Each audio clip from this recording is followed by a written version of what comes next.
Alright, so welcome to the Southern California PowerShell user group. Today we're going to talk about PSGraph. And I do need to thank our sponsors before we get going. Sapien Studio, Sapien Tools, they've graciously provided us with pizza tonight. And they don't ask me to show their stuff, but they do have a very full-featured Visual Studio-like shell environment IDE for work with PowerShell. I think if you're doing anything GUI based, definitely consider working with this studio. They've done a lot of cool things. That's the guy, I'm trying to remember his name now, from the PowerShell Unplugged thing. The person in the video, in the YouTube looking. Yeah. I remember his name now. That's the person that was giving the presentation. Sorry. Okay. Anyways, so. And then Lone Debo is graciously let us use this conference room for our presentations. We're live streaming. All of my presentation materials are published on GitHub. I like to keep them there so I can, keep my most recent stuff up there. I did present this talk to the Mississippi user group last month, but I've updated my demos and I've kind of done a few new things in there. So PSGraph. I love visualizing stuff. Like me, I'm very visual driven, and I find some data sets show you things differently when they are visualized.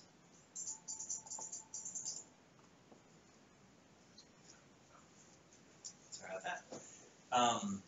So with that, I love using Visio, but quite often I want to have my diagrams data driven. I want to be able to script and generate from a data set, and I've just never been happy with Visio automation. It's always doing some sort of comm control, and so in that quest, I found a open source project called GraphViz, and this tool here actually has a beautiful engine for laying out nodes and mapping the edges between them. So it's a very rich, mature project at this point. It has its own DSL, main specific language, for generating these graphs, and it's text-based, so it's been easy to script with. And as I've used it quite a bit, I eventually built my own tooling around that, and I found that joining it with PowerShell, there's some things we've leveraged PowerShell to do more with it. And that's really what my module does. It bridges the gap between what GraphViz can do, the engine, and PowerShell, the way you want to work with it. Like if I go to the gallery here, just for some examples, like their graphs are everything from, memory location data structures to organizational graphs. So all these are the type of things that could be generated and produced using this engine. So to get started, you do have to have GraphViz installed. So in the script included with the demo, I do have the PowerShell commands. If you're running like PowerShell 5 or have the PS Gallery command that's available to register with Chocolatey and install GraphViz. And then we can search for my module in the gallery. And it should come back with a result here. So I'm going to go ahead and import PSGraph, since I already have installed on my box. And then just to see the commands that are available, I add these commands to your shell. I'm going to walk through most of these. My mouse is a little touchy here. I'll walk through most of these tonight with specific examples for each one. I just want to show you that here's an easy way to remind yourself. The get command can show you all the commands there. With that, let's do a basic graph, okay? So this one here, we're going to do a node. Call this one home. Call the second one work. And we're going to draw a line from it, an edge from home to work. Then we're going to pipe this graph this whole thing here into an export PSGraph command that will actually save this to a file. This language here this is my DSL, domain-specific language, to make it easier to work with GraphViz. It is very heavily influenced and aligns quite closely to GraphViz, so most of the documentation for that engine, and if you have any familiarity coming into this, it'll be easy to translate the knowledge. So now that I've generated a GIF or a PNG, I will execute it just so we can see what it looks like. And as simple as we would expect, from home to work, one node to the other node.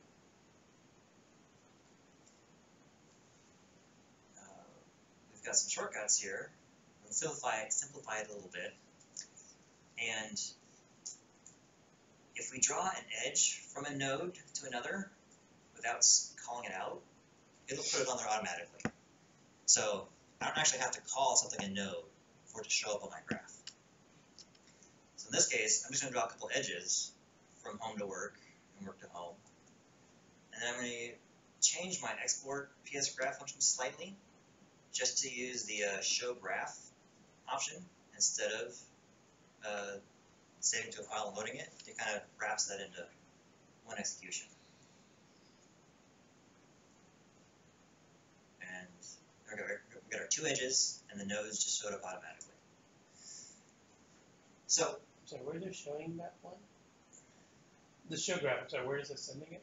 Oh, show graph. It is saving it to a file in the temp folder, and so you'll see my output here every time. It creates a random file. Oh, okay. So I can launch it into the gallery viewer. Mm-hmm. Okay. So I'm going to continue on. I'm going to go through. I'm going to go through the syntax and commands first. We're going to handcraft a few graphs, and about halfway through, we're going to shift into data-driven, so that we can have data doing this stuff. And at the end, we'll do some more complex stuff where I might skim over some of the PowerShell just to show you what's possible and capable with this framework. Alright, so another design pattern is instead of piping it directly, you can actually save these to a variable. Because the magic behind the scenes is my graph DSL is just manipulating strings. So I get the same thing here. I first saved it to a variable. If we take a peek at this variable, where I saved it into, we'll see the underlying commands, which what we're looking at here is the dot language that GraphViz actually uses. I said my stuff was influenced from that. The simple stuff might be almost easier in dot, but as you get to more complex examples, the PSGraph shines above and beyond what we can do in that language. So I've been very verbose in my commands so far, but I do support positional parameters. So I can say, from home to work, or even leave out the two. I just know that I need an edge between these two items, and it'll generate it. We can give it a list of things, and I'll actually draw the edges from A to B to C to D and back to A. So in this example, we should have two little graphs on here, on this one image. The second one should kind of create a circle in the flow. So there's a flow, and you give it a list of items.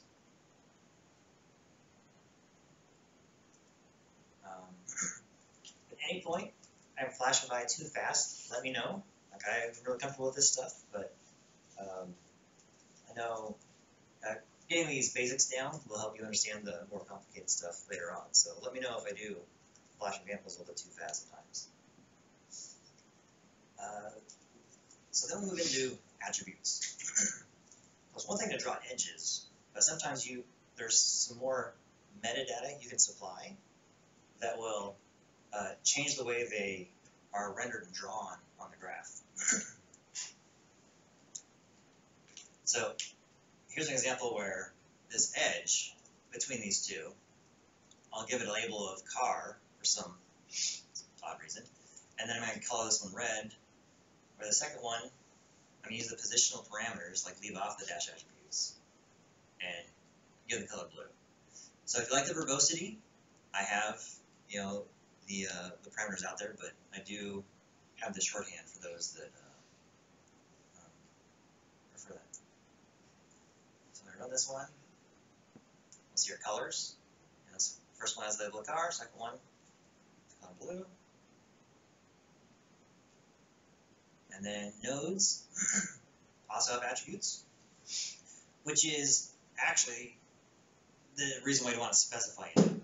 You know, if you don't have anything special or custom about the node itself, I don't declare them. But as soon as I want to say, this home, give it the shape of a house, and actually call it my house, or just give it a different label, like calling work Loan Depot, that's when I would call out the node and give it something a little bit more defined. So around this one, you know, we get the shape and the custom labels that match what we'd specified over here. So there are a ton of attributes. Like this one here is just, you know, a sampling of the various things we can specify on a node. And really, if you're seeking more information on what you can do, it's best to go back to the GraphViz documentation itself, because I support all of these. Because I'm just a wrapper to that engine, anything it can do, we can pass in there. If I took a moment just to quickly scroll past everything that's possible, you know, this list itself could probably be a talk all on its own. So this like I said, this engine is mature, it's well documented, and all the stuff is supported because the engine supports it. Is there an attribute for direction? Direction is defined when we do the from and to. Right, but what if I want to lay out like left to right instead of top to bottom? Oh, there is. And I actually do have an example coming up where I do the left to right versus top to bottom. Because there's some times where the flow just makes more sense that way. And also when the items are really wide, like say, I don't know, like URLs and server names, it feels like flowing left to right is easier to read than top to bottom when you need those wide names. Default attributes.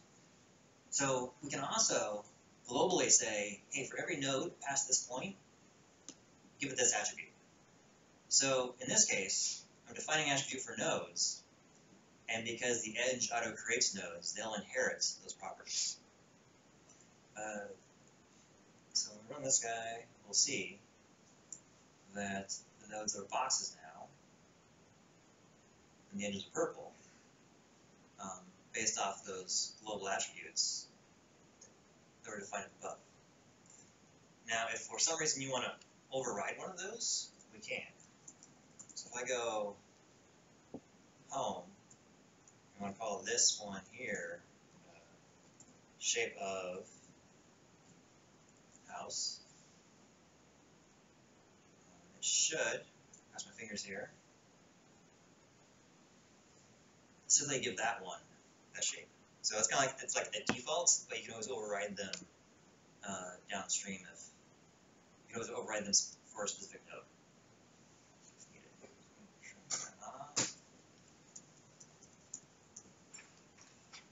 And the important note is it's top to bottom processing. So if I declare a node up here and then specify some default attributes, these apply for all nodes past that point. Same with the edges. So if you're doing, say, some data processing, you might have, you know, one default for one section of it, and then halfway through, you can change those attributes to a different set of defaults for the flow going down. Before I move off of this, I do need to point out from that list of attributes, these are case sensitive because the engine is case sensitive.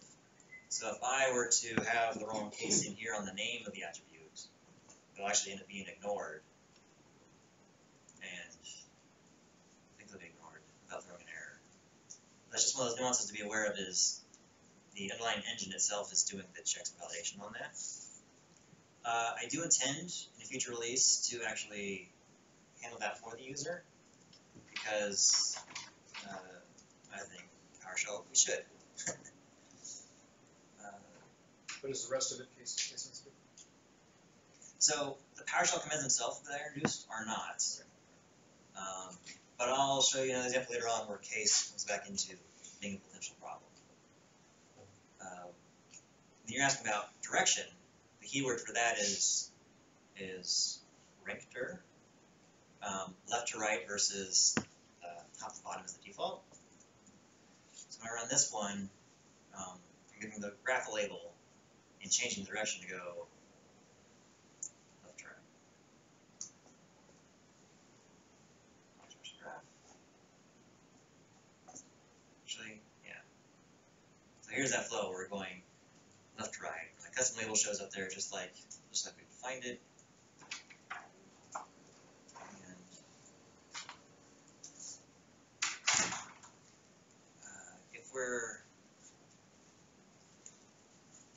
Okay, so I'm going to work through a scenario where you might want to like duplicate nodes. So here's a case where we're going to grow our list a little bit. So we have work on here twice. What's going to happen is we're actually going to see only a single node on there with the lines going across all the elements. So I went from home to work, work to lunch, and back. And while that does show that flow, maybe in my mind I wanted to do more of a circular reference. To have like to actually show the flow from one to the next and come back versus this state machine type of look here. So if I want to have something on more than once, the name or the node ID needs to be different. So as I run this one, we're going to get 2 nodes in that place with the obvious side effect of they don't say what I want them to say. Right now they say work 1 and work 2. I get the flow I was thinking of, but still kind of falling short there. The way you handle that is give them the custom label. So the label here, I refer to it as like the node name or the node ID. It's like your primary key. If you don't give it a label, that's what it's going to say. Quite often, you're going to have one thing underneath and a different label on top, especially when something gets data-driven. And I'll have some examples that really highlight the value of that. So here, we give the appearance of one node being on here 2 times, but I give them a different ID underneath. And so I can kind of create unique looking flows. Are the commas necessary? The commas, here, yes, because I'm defining an ordered list, if you will. If I wanted to have them separate, I could do edge. It's like shorthand for saying home to work 1, and edge work 1 to lunch. You can go down the list. So yeah, it's a shorthand to do. That's a specific flow. If you want to have a string, do you just get the commas? Do you need to state this amount? If you actually want commas in your data, is that what you're asking? Sure. You would turn into. I'm going to do something kind of crazy here. Let's say here's one string, and here's the second string. Like if the value you want actually to have the string on your data. I'm going to comment this one out just so it doesn't get too confusing. So yeah, if you have special characters, you need to wrap it. So it treated that PowerShell strings. Because PowerShell will accept positional parameters as strings without doing the quotes, that's why you see me doing so much of this stuff without actually quoting, each individual item in the list. Like that's just as valid to go through and say, that's a string, this is a string, this is a string.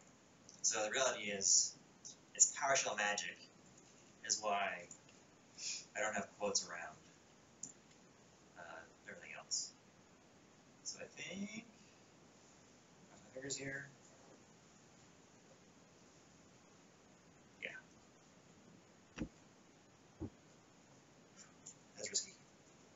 demo changes. Yeah.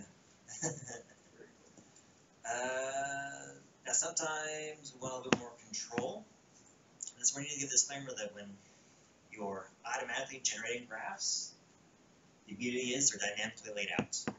The frustrating thing is they are dynamically laid out. You don't always have the control you want when you want it, but it's auto-deciding thing.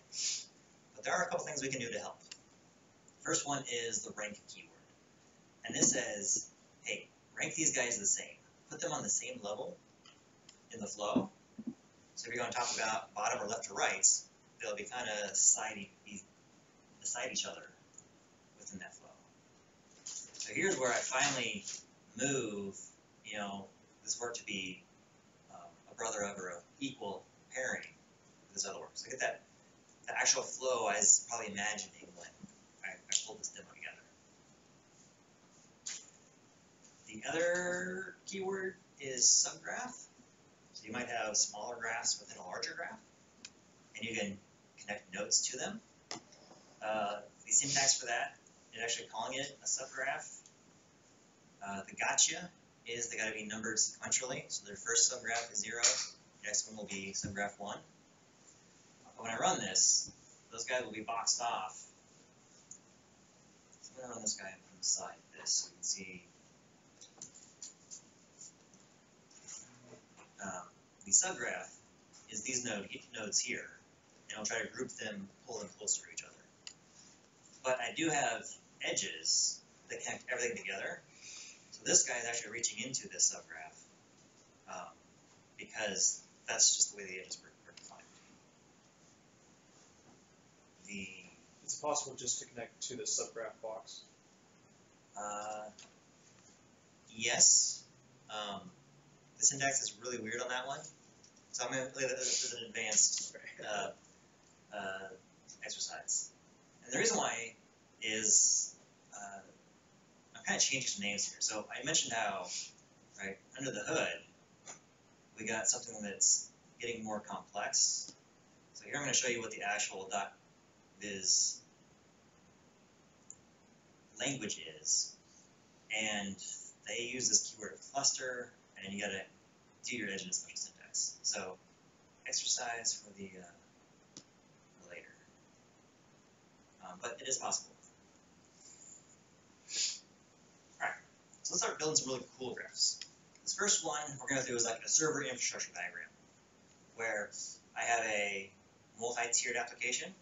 Let's say I've got something that's in DMZ with a web node behind the load balancer. I have an edge from the web to the API. On the back end, I've got a database. Get some unique sheaves in here. I got connections from the web to the API to the database. So I draw this, generate this one.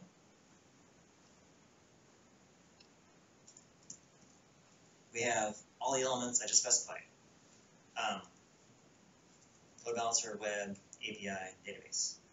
Now at this point, right, we could do that in Visio faster than I probably could have, hand type these commands out. But we can also, like say we're working with server nodes themselves. Let's take a different approach and just put all of our servers on the diagram. So this example, I still have my load balancer, but I'm having a server, assuming this is a server name, call this guy web1, web2, and 3. I rank them together so they stay next to each other, and I connect the load balancer to all 3 of these. So you can actually connect from one list to a second list. And this does like a matrix cross connect. Like if I do these web nodes to my API nodes, this syntax will actually connect web 1 to API 1 and 2, web 2 to API 1 and 2, web 3 to API 1 and 2. And I got the same thing going down the stack here, both APIs and the database. So when we run this one, we get one that would show our server nodes. And if this was just our first step, that guy would be that hard to change. I'm going to add one more node, I just add the node name in the right spots, and the list will grow at that layer. But we can go, one step deeper here. What if instead of specifying all these, we start using a little more PowerShell here and create lists of servers? So assuming here we have 3 web nodes, I've got 4 API servers, and then we skipped one here because somebody decided to delete one, right? Your servers aren't always in sequential order, and we doubled the database nodes. So in this example, we load these variables up, and then our description looks a lot like that first example.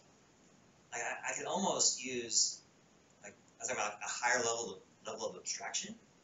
I can describe with the variables what the graph looks like, and up above change what happens at each step.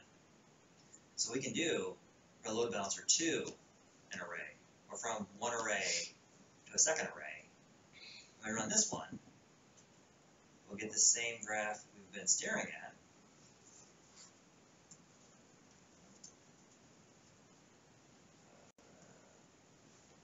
Fix, 2 keystrokes. And now I can just tweak my variables to add or remove nodes from this. So we're starting to shift to, I still handcraft it quite a bit, but it's very dynamic in how we can add stuff at different levels and rows.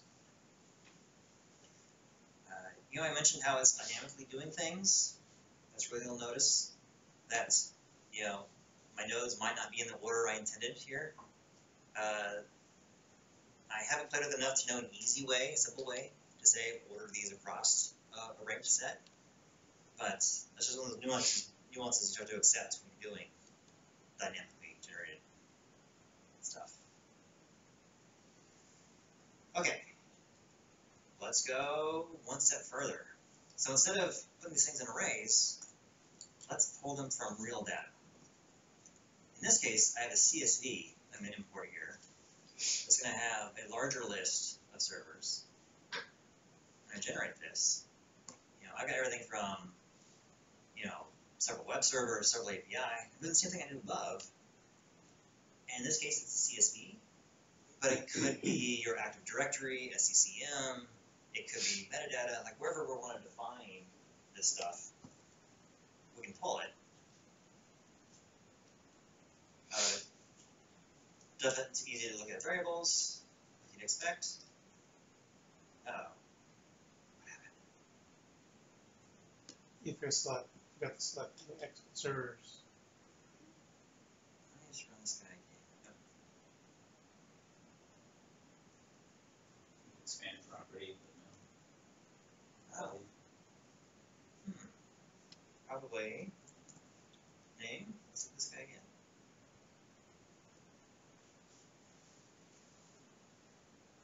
Computer name. Got my demos on that. Let's go. Computer name.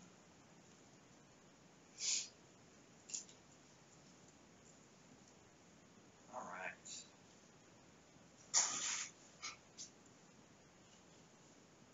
Can you show us what's in the CSV?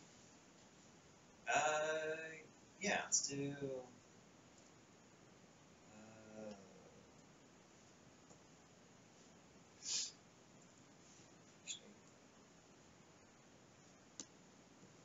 This.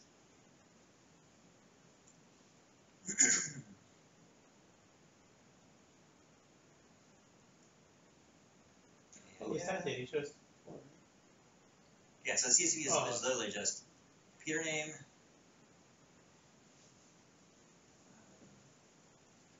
role, IP. I'll use the IP here in a moment for the demo. The first one, I'm pretty much using the same name. So here I've got just the names of the web servers. That's what I used line above. Okay. And this guy's going to be kind of a spaghetti monster just because I got so many nodes. But it's more just to highlight how truly dynamic stuff can be generated and built using simple data sets.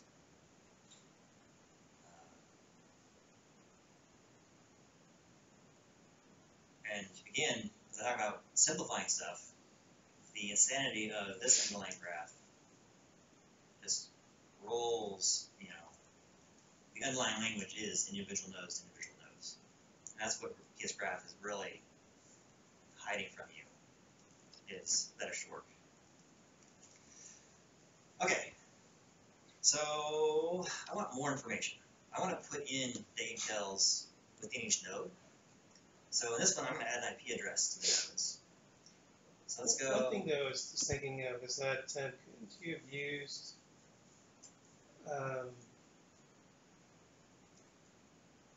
sorry, keep going. I'll Okay. think about it. Yeah. Okay. So I'm going to add in down here a node loop that goes through every one of these things. So every computer name, because that's my key, my node ID I'm using is computer name. I'm going to add a label that's basically going to be the computer name, the new line, and the IP address. So I'm taking the same graph as above, and I'm just adding like the metadata about those servers. You know, in this case, it's IP addresses, it could be MAC addresses, it could be a whole table of details. If you're imagining a much larger chart. And then, if I keep going down this idea of automated graphs, this could be doing like real-time checks on your servers. So I've got a fake test server connection here, just because I don't have 20 servers to test against. It's going to give us a true-false, kind of assuming, you know, an up-down response, right? So if I have a test server connection, and then my logic down below, I'm saying, if I get a good test, let's color it green. If I fail, let's color it red. Into a variable, and then for each node, I'm assigning the color to match what I define up here. That's a very cheater way to, you know, do a test, but it gets us all in line here. I could probably stand up like 20 Docker containers, but so here it's in rough shape. But you know what? We don't have any failures across a layer that's going to take the site down. You know, we've got enough to get quorum across all the layers. And if I run this again, you know, a couple hours later, let's say our issues have migrated. You know, I get a whole new set of problems. I go, hey, our database and API is good, but what's happening to, you know, that storage up there, or whatever the underlying resource is. Have you shown any of this to the infrastructure guidance yet? Not this talk so much, but I think we've shown them glimpses of some of the work we've done, and based off of the firewall efforts, I think we'll be generating graphs like this, like on a per component per release. Like we'll have something that could have every release, like what depends on it, what it depends on to Expect some cool stuff once data center stuff is.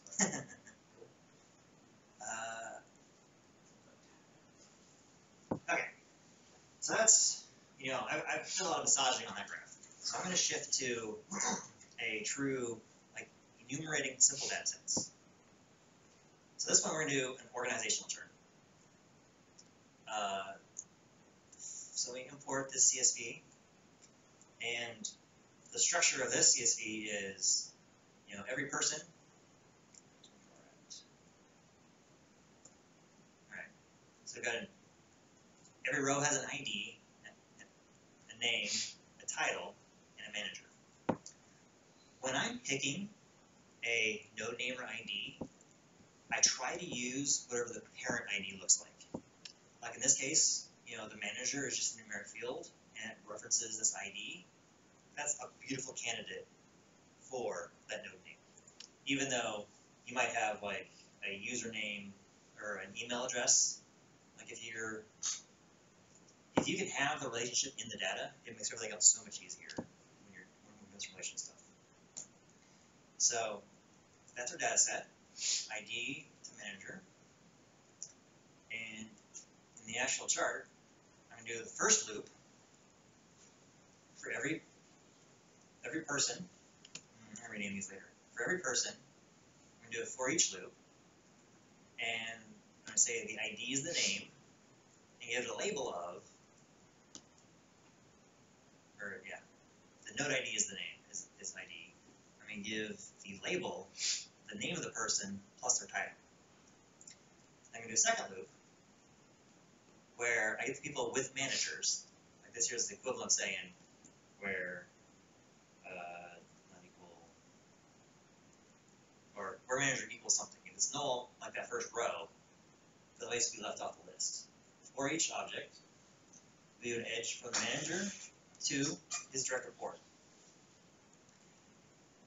And here is where we start getting like such a simple data set and kind of a simple graph that can give you the most complex, beautiful diagrams. I mean, from here we can say, hey, if I take a close look at this, they feel really management heavy, or title happy, depending on how you want to look at it. But this could be a giant spreadsheet or a small spreadsheet, but the logic was pretty smooth to just say, we're going to go from one node, here's what it looks like, and go from edge, from managers to the direct reports to produce the objects. So here's a good checkpoint. Like, do we have any questions about what we've covered so far? Just one, in line 411, because I think you had where the label is like print the name and the title. Could the font been changed between them? Could the font been changed between them? Yeah, so like the name is is a bigger size than the title. So, not using this syntax. So I mentioned that GraphViz is a very robust engine. I've barely scratched the surface of it, but it actually does support HTML. Okay. And in there, you can do your custom formatting and styling. And, like, go dare try this. It's been good to see so far. So.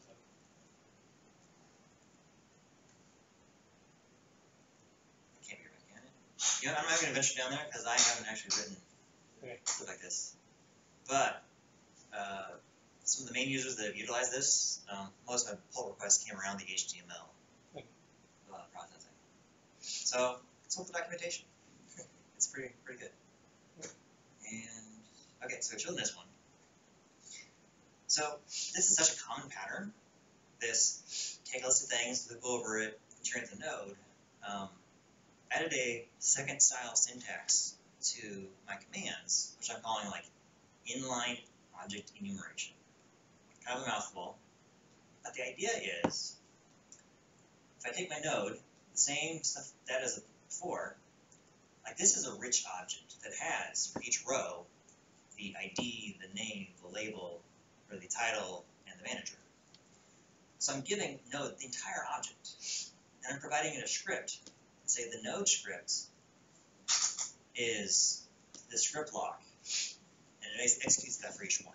In this case, we're saying this item's ID. You could also do PS item if you like the more verbose syntax. But this you're saying, yeah, for each row, this item, let's use the ID. And for the labels, I support the same thing. If I give it a script block, another script in here, it's going to execute this for every single row. And the same goes for my edges. So I give it a list of nodes, which is my rich object, where there's a manager. So this will give me only the rows that don't have the direct reports, or that have direct reports. I got to find a from script, which is the script of the manager to the script of the ID. If you needed to call some other function to get more data, you could do that in here as well. But generally, I have rich objects so much to have what I want. That's one way to pluck that off and generate it. So these are effectively the equivalent of the chart above. And it's going to look the same, but it's doing the same things. And I really do like this syntax, and I utilize it quite heavily in most of the graphs I actually generate.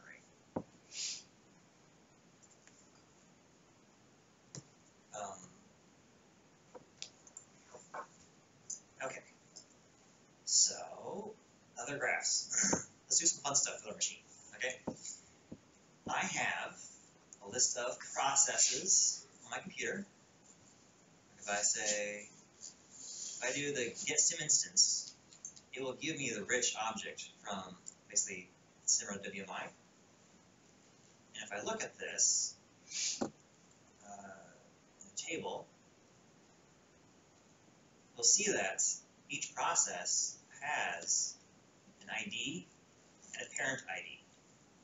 And I look at that, hey, this makes for a beautiful data set to be graphed. Let's graph it.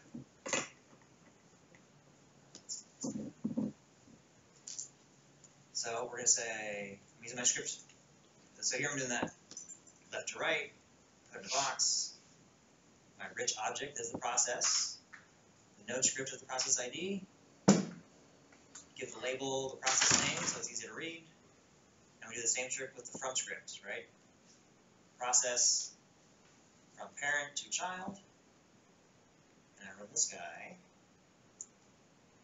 What's running on my machine? Whew, spaghetti monster. Ah. Look in here. Start seeing some just cool diagrams of processes that call other processes and see how everything's related. So we can actually follow up here. Like, apparently VS Code calls lots of processes to do what it's doing. You will notice some of these don't have a label. And that's because you can actually have processes where the calling process doesn't exist anymore. So I didn't have a name for this process. So I used the ID. Orphaned? Yeah, in Unix it's the same way. Yeah, we need to have that. So if you see this, this is the way it's telling you that there was no label for that when you're doing your labels. So are you reading static data or are you reading actually dynamic data? Dynamic data. This is off my machine right now. So if I take VS Code, which I had open here, I think, in one of these eventual tabs, and let's just try this. It's just like close all these tabs and delete this shell. No. So I've really changed what processes are running here, right? Let's close this guy and run him again.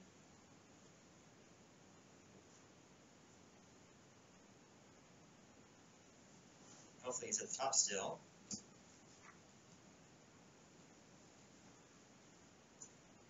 doesn't look much different, does it? I don't know how I changed. Do I need more processes? But this is, it is off my machine that is generating this. Network connections. So if I do a netstat, I get, let me figure out what my current IP address is since I'm on a Wi-Fi here. I'm only filtering it just because there's a lot of localhost stuff that I don't want to see. These 00s, 127 or 127.1s. Alright, let's grab, pretty sure this might be.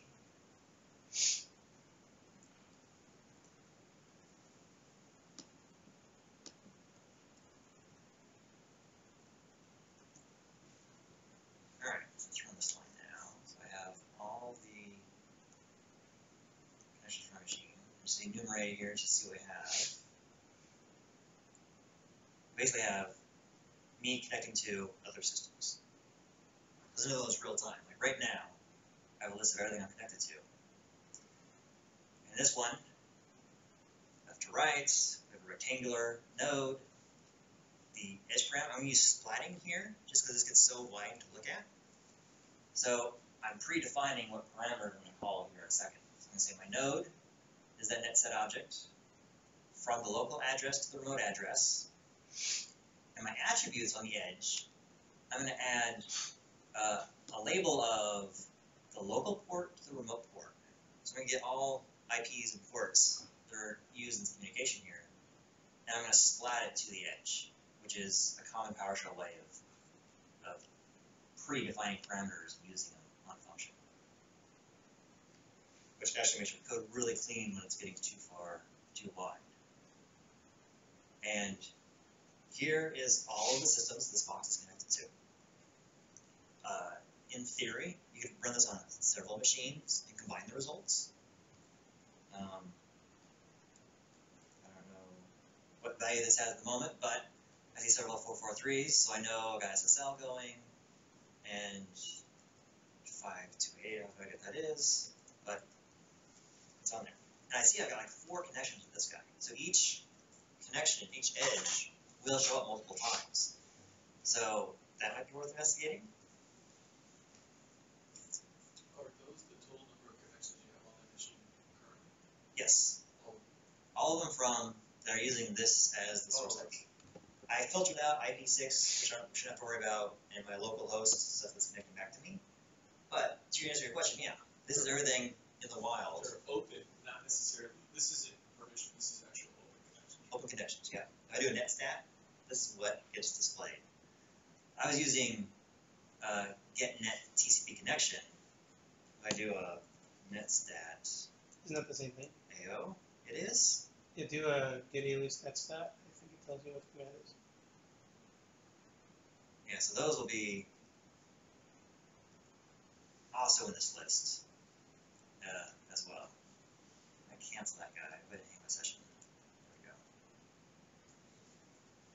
Yeah, so I was looking for things like, hey, what's wrong with my system that has like a parent-child relationship, like connections, and using it as a good way to see what's being running my system.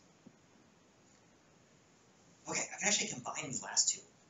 I can take, because that getNet connection tells me the owning process of that connection, I can map that remote connection all the way back to a running process on my machine and graph it. That's using those same things. So let me get the right IP address down here. Since I use that down below, I should probably make that its own variable for the demo. Equals. So I get a fresh set of data. I'm getting IP connections and processes. And it's like, I'm leveraging PowerShell for the glue that it is to tell me what's in the system.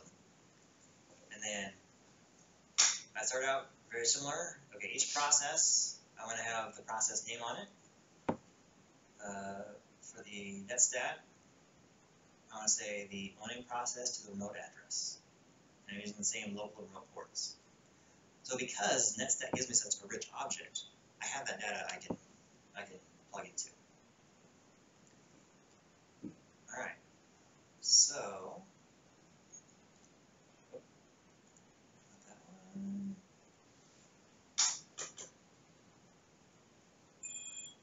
Oh no, my break. Highlighting issue. Let's try that again.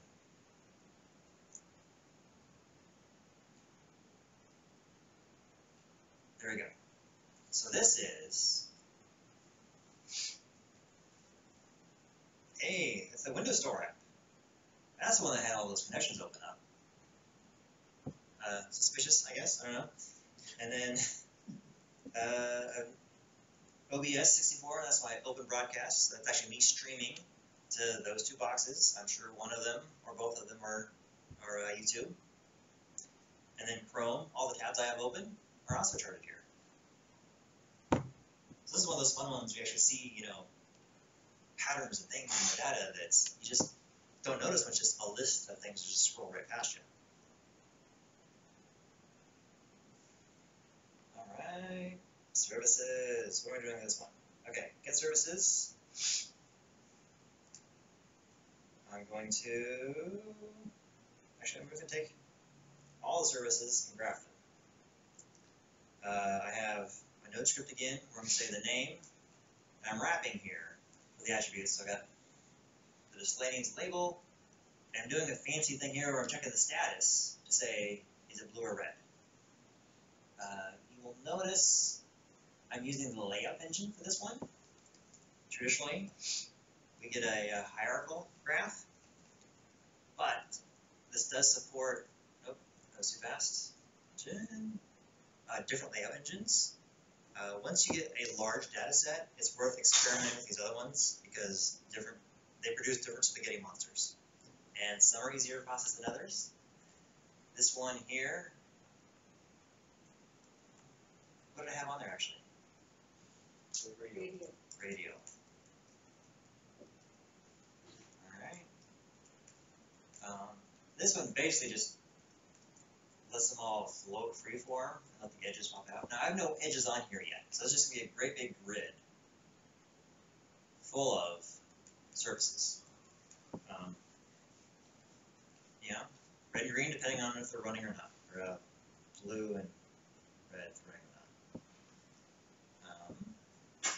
I showed you that one, so I can then take it one more step further, and there's a property called the service depends on.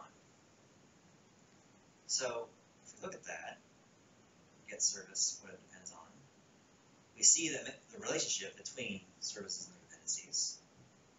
And this one here, I'm even doing PowerShell inline. I'm saying link servers equals servers where service depends on, and then I use that in the edge down below to define that relationship.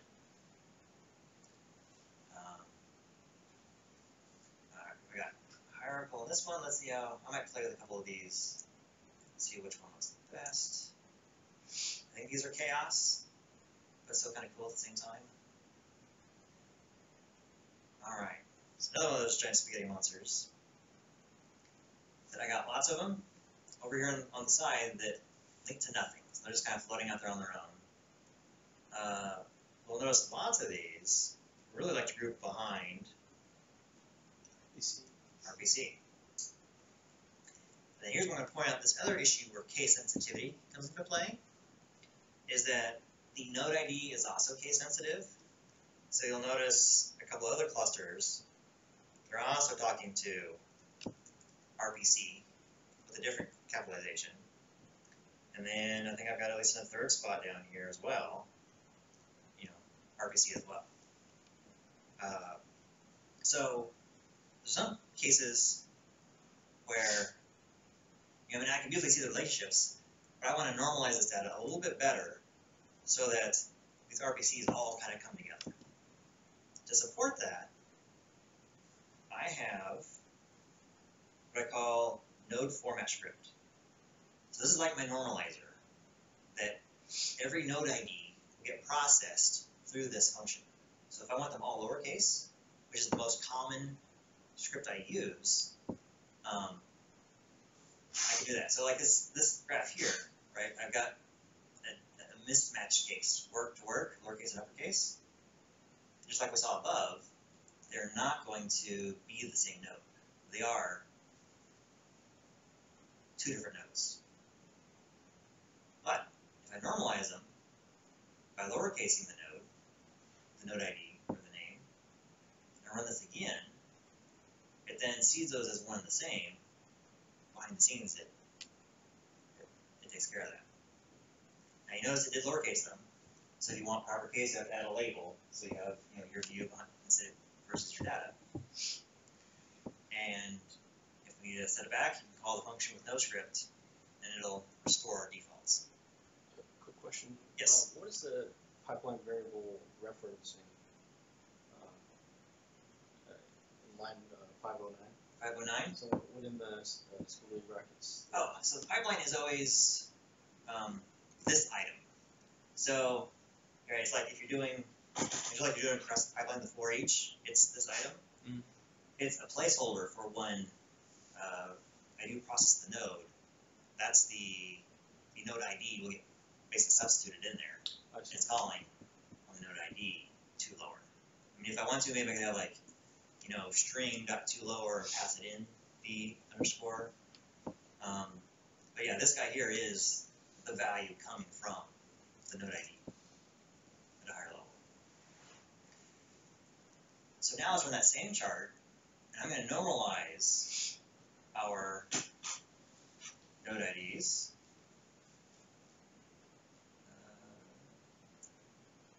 I'm going to include the format script. And I like to do that. Now that I'm changing it, I always change it back when I'm done, because I don't want to pollute something later on. So this is also important if you have certain special characters that are causing parsing issues with GraphViz. Wait, what did I do here? Oh, I set it to a variable, so I need to one-line shorten it. Let me run this now.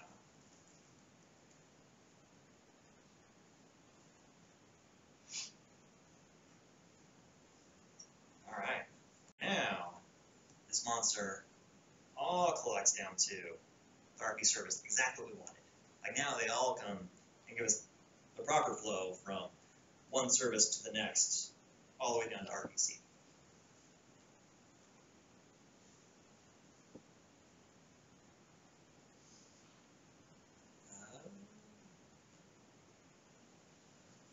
Okay, so I'm going to bounce over, save that, to graphing Git, right? That's the directional, your history of Git. That's a directional graph.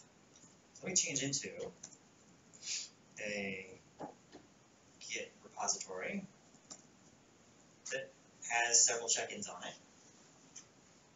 I don't know my commands that well. But, so I got this command, I do have this one command here where I can format the log in a special format.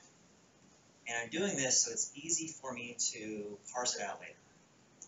So I gave it distinct tokens that's going to be easy for me to split on. So my pattern here is H is the hash of that check-in. P is the parent, so I see multiple parents here. That was a merge versus something more linear. And then S is the subject. So this will give me the last 15 check-ins. I'm skipping the last for a bug on the initial commit I don't want to deal with. So I'm basically hacking a quick example on this one. This guy was cleaned up a bit. So I'm only actually doing 14. And I'm going to be splitting this. So these are my array into an array. So I'm going to have hash is 0, parent is 1, subject is 2. And I'll use those here in a second. So for each line in Git, I'm going to split it. And my name ID is the hash, label of the subject, and I'm making edges from them. So this guy here should give me a interesting chart that shows like every merge in subject as it was pulled into and eventually merged into the develop branch. I think it's kind of interesting to see getting that view. I have, so taking one step further, I can add the branch details on there too. So I'm going to change my syntax a little bit to give me all branches, see how everything relates. And I'm going to pull the list of branches. In this case, I have develop, 3 feature branches, master, and a release. So I'm going to run those to get my data. I graph this one. I'm taking the names off just so that it's not so wide, but it's going to give us the hashes for each node. So I've got my edges from parent to the hashes before, and then I do a new loop with a new set of node defaults on the branches to do some parsing, get what I need, but basically map from the branch to the hash. I should flip this, and you'll see why when I show up, I think it just looks better. But this should give us a beautiful graph. It looks a lot more like you see in like training demos, right? Like, oh hey, you know, this one here, I've got a master branch up here that's on this this hash, and I've got my develop that's on this one. They all were common at this point.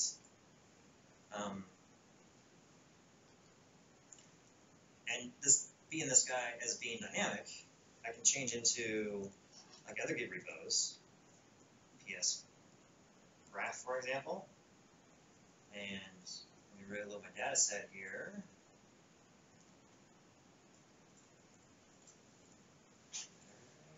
Yeah. I can jump to a different Git repo and see what that one looks like. This one here, I've got everything kind of current except for an issue I'm working on. Now it's, yeah, I just thought it was interesting seeing graphs done in this way. All right, so from there, ooh, HTML links. You probably saw me use the URL previously, and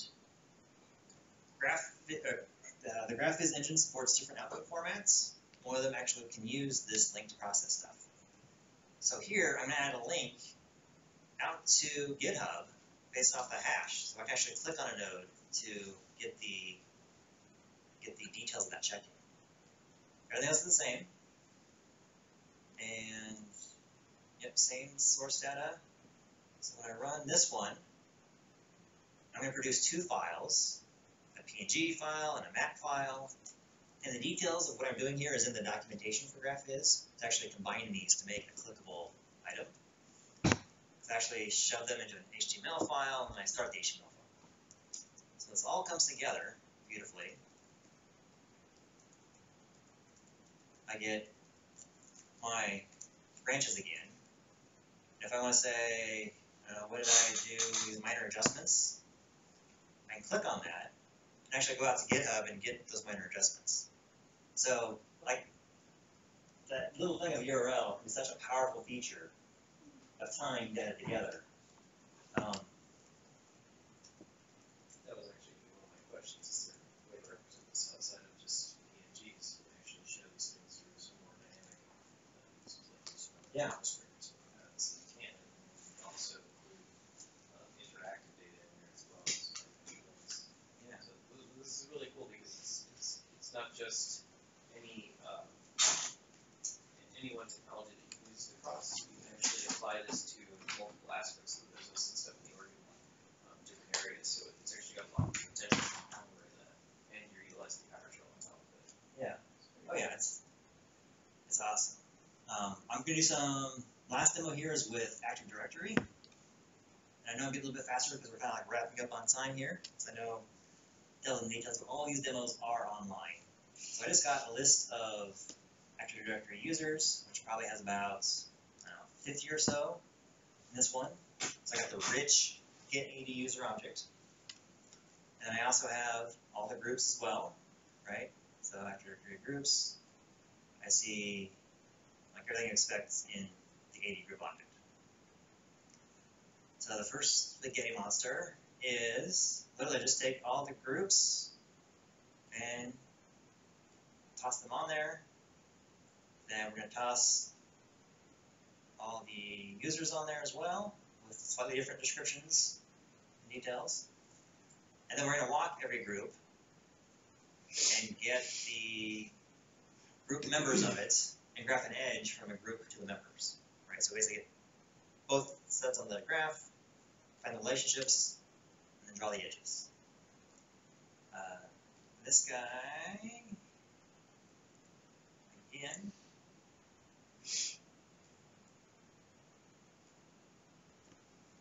he runs, he does look like a monster, but as we zoom in, we can see how, the purchasing group is a member of this group and that group, and I can just see the flow of all my group memberships.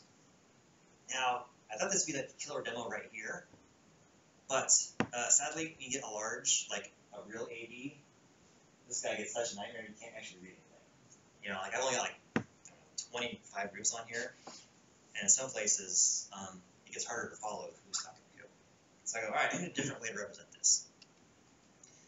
So, like these lines here, they're all like flowing down, like a river flowing.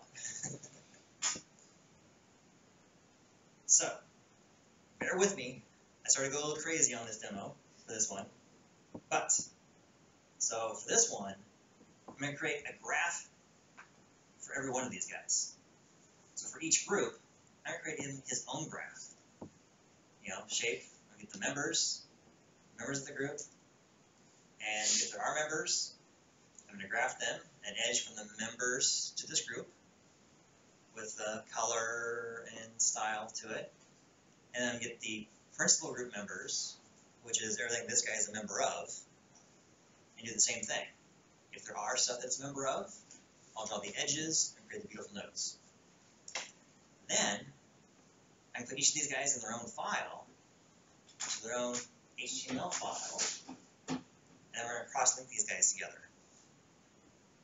So, let's just run this really quick. This guy ran super fast. No! I know what the problem is. CD, PS, presentation. cd active directory. Okay, I just made a mess out of the repository, that repo. Thankfully, it's in Git, and I can just kind of go undo. Yeah. Let's run this guy. So I'm creating the maps and the PNGs, and then eventually somewhere in there, the HTML files get produced as well. What are map files for? Map files are so this HTML file I generate, it has, open one here? Yeah, let's open this. So I actually open the HTML file of, say, consulting, code. All the magic I was doing behind the scenes. It has, let me open it. Let's say open. We'll do, I broke VS Code somehow. Right? I'll just do it this way and do a new page source. The map is really this syntax right here. Oh, it's an image map. Yeah. Oh, okay. Got it. Okay. So I made a whole bunch of graphs that look just like this. And I need to get these on a web server real quick, or I'll get all kinds of parse error or trust errors. So let me fire up a Docker container. And then open one of the groups on that Docker container. And now because I made all these graphs of this relationship, and I made them all linked to the other ones, I can now interactively jump around and walk from one group to the next. And I stopped at one layer, but maybe this guy should have had like a second layer of relationships, you know? Like that's the possibilities of a tool like this, is I can jump from one to next.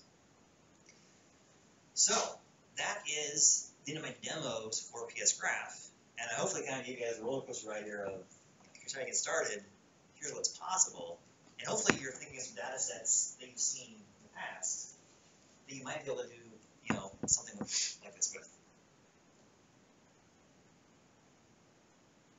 So on that note, any questions or things we want to touch base on here? Because I think I kind of covered the gambit tonight. So my question is about that number where you have the network nodes, you have the green and the red. Yes. How would they actually use that information? I mean, how would they input that information using your data points? How would they? So for the green and the reds, like, are you reading logs or is it logs that you put? It is whatever you need it to be. So you can get to like check log. Since it is PowerShell, at that moment you draw the graph and say, let's stop for a second, call a function to tell me should it be green or red. Function could be test net connection, can I ping it? Can I check the log file? Is the service status up or down? So you can decide at that moment, like, I did one with,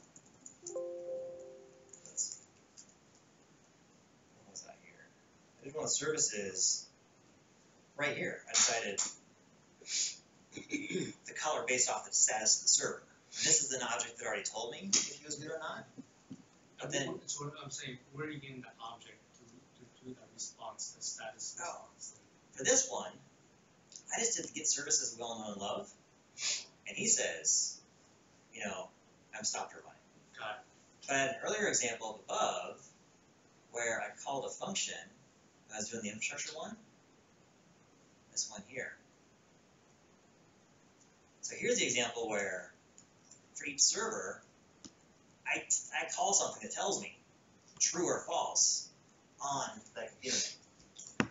This one could have been testnet connection or invoke SQL command or like whatever your imagination can think of to say true or false. You can define the color afterwards and then show that in the label. So those are PowerShell commands these days? Yes, so this is, actually this all right here is pure PowerShell, and then right here is where PSGraph starts and takes over. So you can intermix these as much as you need to. And much like Pester, you know, you can mix PowerShell with the Pester. Same thing applies for PSGraph. When you generate the HTML files and stuff like that, can you also create like layout? Like let's say you wanted to add polish to your graphs, and you had like a CSS file or something like that from somewhere into HTML outputs. You can. So in this example, like, so this hack I'm doing here I is see. I created a map file, Right. and then this is the entirety of my HTML is this plus the map. But if you can find some way to combine those, Right. it's Awesome. whatever you can imagine. Totally cool.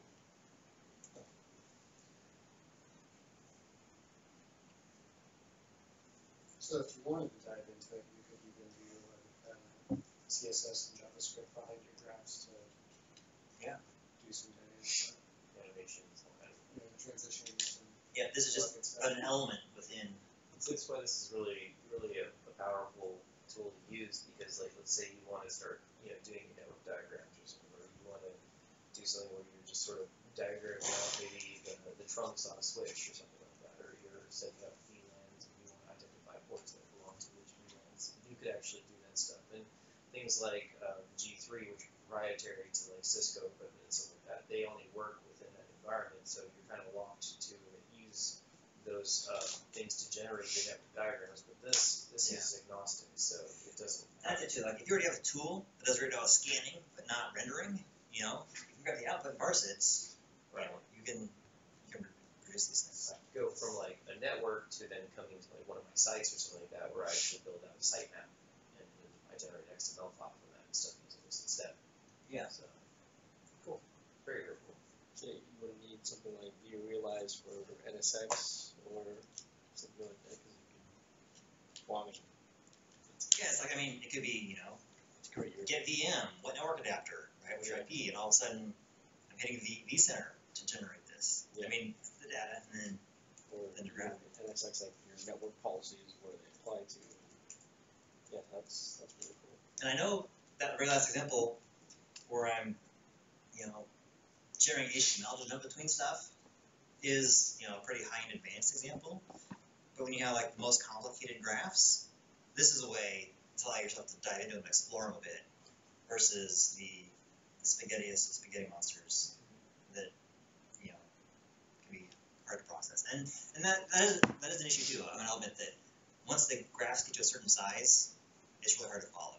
And I mean, I know. With that said, I've only scratched the surface of Graph is, and they've got some demos where they do, you know, like hundreds of thousands of nodes. They create these weird clusters, like you can't see the details. But it creates these beautiful flowering and data-driven patterns that, you know, like a map of the internet. You know, I think they do those. Graph is can generate. Yeah, actually, that's when I was looking at this, I'm like, oh man, this Neo4j. So that's when you get into like millions of edges and relationship. Yeah. And like they've got a gallery of large graphs.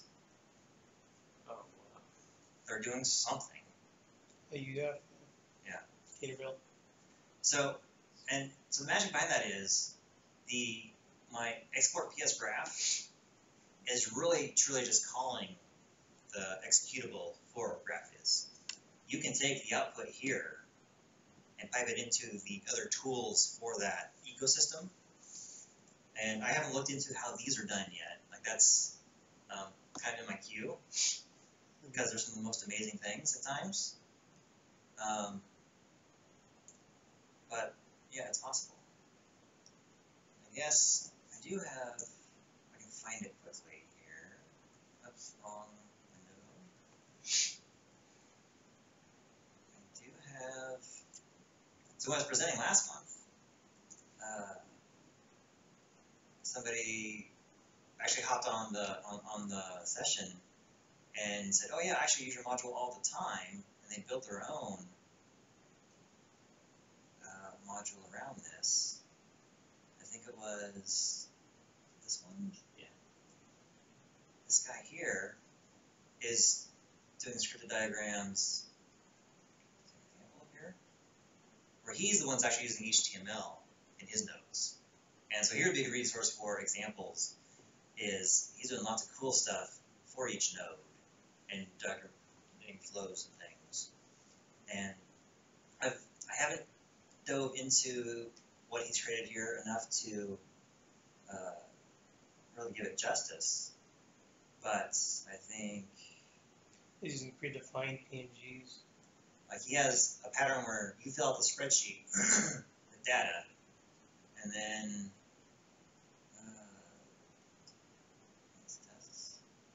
it'll generate a graph like this off of it. So he's taking it a step further than I could even imagine.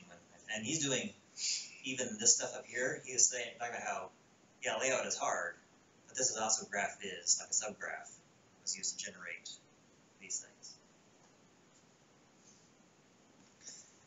All right, well, I've talked about this enough.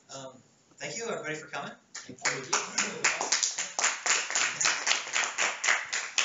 I really appreciate you guys' continued support, those that are returning members, because I mean it's how we keep a group like this going. Next month, like I said, is Warren Frame. He's presenting on troubleshooting builds like AppLawyer and things like that nature. So, yeah. So we're excited to have him with us. And for the live stream, thank you for joining us. Until next time.